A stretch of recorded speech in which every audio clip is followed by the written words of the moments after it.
ছাদ বাগান, বিটি বাগান কিংবা ফসলি জমিতে যারা লাউ, মিষ্টি কুমড়া, জালি কুমড়া, ঝিঙ্গা, চিচিঙ্গা, দুন্দুল, করলা চাষ করেন, এই গাছগুলির ডগা খুবই নরম এবং রসালো হওয়ায় এই গাছগুলিতে পোকার আক্রমণ বেশি হয়। সবচেয়ে মজার বিষয় হলো এই গাছগুলিতে একই ধরনের পোকার আক্রমণ হয়। প্রিয় দর্শক, আজকের ভিডিওতে আমি এই পোকাগুলির সাথে আপনাদের পরিচয় করাবো এবং জানাবো এই পোকাগুলি গাছের কি ধরনের ক্ষতি করে, মানে কোন পোকা কি ধরনের ক্ষতি করে।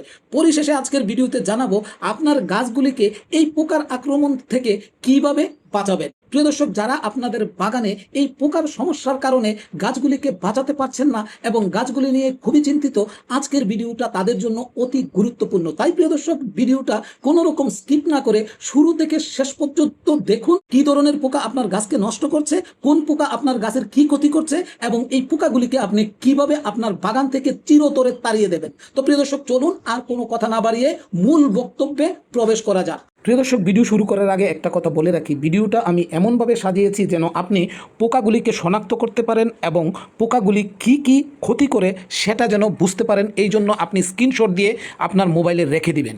তো প্রিয় দর্শক, চলুন শুরু করা যাক। প্রিয় দর্শক, এই যে একটা ছোট পোকা দেখছেন, এর নাম হচ্ছে রেড পাম্পকিন বিটল। এই পোকা পূর্ণাঙ্গ রূপ, পাতা, ফুল এবং কচি ফল খেয়ে ঝাঁঝরা করে দেয়। অন্যদিকে এদের লার্ভা মাটির নিচে লুকিয়ে থেকে গাছের শিকড় ও কাণ্ড খেয়ে ফেলে, যার ফলে গাছ হঠাৎ নেতিয়ে পড়ে এবং মারা যায়। ওনার নাম গান্ধী পোকা। গান্ধী পোকা গাছের কচি ডগা, ফুল ও ফলের রস চুষে খায়, যার ফলে ফল বিকৃত হয়ে ঝরে পড়ে। এছাড়া এর তীব্র কটু গন্ধে ফলের গুণগত মান ও স্বাদ নষ্ট হয়ে যায়। গান্ধী পোকা কেবল ফলের রস চুষেই খেয়ে ক্ষান্ত হয় না, এরা গাছের ক্ষতস্থান দিয়ে বিভিন্ন রকম ক্ষতিকর ভাইরাস ও ছত্রাকের জীবাণু ছড়িয়ে দেয়, যা পুরো গাছকে দ্রুত রোগাক্রান্ত করে তোলে। ওনার নাম লিফ বিটল পোকা। এটি এক ধরনের লিফ বিটল বা পাতা ছিদ্রকারী পোকা। এরা পাতার রস চুষে খাওয়ার পাশাপাশি পাতায় ছোট ছোট অসংখ্য ছিদ্র করে ফেলে, যার ফলে গাছের খাদ্য তৈরির ক্ষমতা কমে যায় এবং গাছটি দ্রুত দুর্বল হয়ে এক সময় মারা যায়।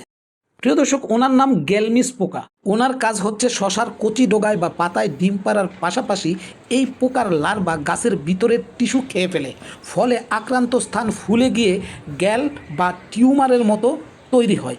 এর ফলে গাছের খাদ্য ও রস চলাচল ব্যাহত হয়। এতে ফলন মারাত্মকভাবে কমে যায় এবং গাছটি দুর্বল হয়ে ধীরে ধীরে শুকিয়ে মারা যেতে পারে। তো প্রিয় দর্শক, এতক্ষণ কিন্তু আমরা পোকা দেখলাম এবং কোন পোকা কি কাজ করে, গাছের জন্য কি ক্ষতি করে সেটাও জানলাম।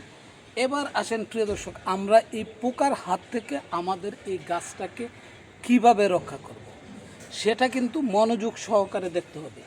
প্রিয় দর্শক, এখানে দেখুন আমি একটা অস্ত্র, এই অস্ত্রটা কিন্তু প্রত্যেকটা ছাদ বাগানের কাছে থাকতে হবে। তো এই অস্ত্রতে প্রিয় দর্শক আমি 1 লিটার পরিমাণ পানি নিয়ে নিলাম। এই পানিতে আমরা কি মিশাবো? প্রিয় দর্শক, এই পানিতে আপনাদের কাছে যদি ডিটারজেন্ট পাউডার থাকে তাহলে 2 থেকে 3 গ্রাম ডিটারজেন্ট পাউডার নেবেন, যে কোনো ডিটারজেন্ট পাউডার।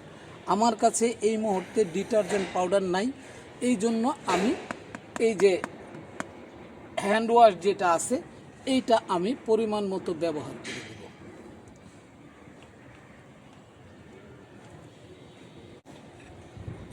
এইটা হচ্ছে হলুদ গুঁড়া আর এইটা হচ্ছে মরিচের গুঁড়া। এখানে 1 গ্রাম 1 থেকে 1.5 গ্রাম পরিমাণ হলুদের গুঁড়া নেবেন আর 1 থেকে 1.5 গ্রাম পরিমাণ মরিচের গুঁড়া নেবেন। প্রিয় দর্শক, মরিচের গুঁড়া থাকা ক্যাপসাইসিন নামক উপাদানটি একটি চমৎকার ও প্রাকৃতিক কীটনাশক। গাছে মরিচের গুঁড়া স্প্রে করলে যেসব সুবিধা পাওয়া যায়, যেমন পোকামাকড় তাড়ায়, জাপ পোকা, সাদামাছি, মাকড়সা, মাইট এবং থ্রিপসের মতো নরম শরীরের ক্ষতিকর পোকামাকড় দূর করতে এটি অত্যন্ত কার্যকর। এই মরিচ গুঁড়ার কারণে পোকামাকড় দূর হওয়ায় তাদের মাধ্যমে ছড়ানো বিভিন্ন ভাইরাস ও রোগবালাই থেকে গাছ সুরক্ষিত থাকে। আর গাছে হলুদ গুঁড়া স্প্রে করা বা ব্যবহার করা একটি অত্যন্ত কার্যকরী ও সম্পূর্ণ প্রাকৃতিক পদ্ধতি। এটি গাছের রোগ প্রতিরোধ ক্ষমতা বাড়ায়, ছত্রাক ও ক্ষতিকর পোকামাকড় দূর করে এবং গাছের কাটা অংশ ক্ষত দ্রুত সারাতে সাহায্য করে। তারপর প্রিয় দর্শক, যেই জিনিসটা করবেন, নিমের নির্যাস। 100 গ্রাম নিম পাতাকে 1 থেকে 1.5 লিটার পানির মধ্যে হালকা আছে 8-9 ঘন্টা জাল দেওয়ার পরে এটাকে হাফ লিটারের বেশি আপনারা 1.5 লিটার করবেন। করে এই নির্যাসটা আপনি একটা বোতলের ভিতরে এরকম ঢাকনা দিয়ে এটা ঠান্ডা জায়গায় অথবা ফ্রিজে রেখে দিবেন, সারা বছর ব্যবহার করতে পারেন, তাহলে এটার তেজ যাবে না। আর যদি খোলা রেখে দেন তাহলে তেজ চলে যাবে।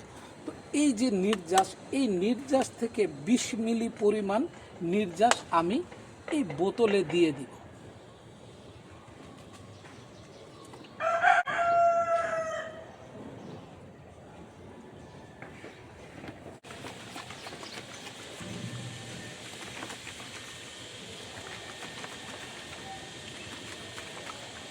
প্রিয় দর্শক, ম্যাঙ্গো জুস হয়েছে, ম্যাঙ্গো জুস গাছের জন্য, ম্যাঙ্গো জুস। এখন এই ম্যাঙ্গো জুস গাছকে খাওয়াবো। এই যে পাতাগুলি আছে প্রিয় দর্শক, পাতাগুলি এইভাবে আপনারা ঠিক এইভাবে দুই পাশে এইভাবে দিয়ে দিবেন, যেন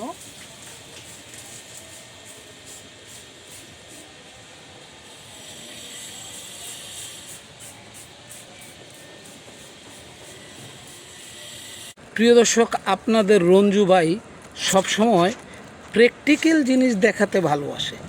এই যে দেখেন ওনার অবস্থা দেখেন।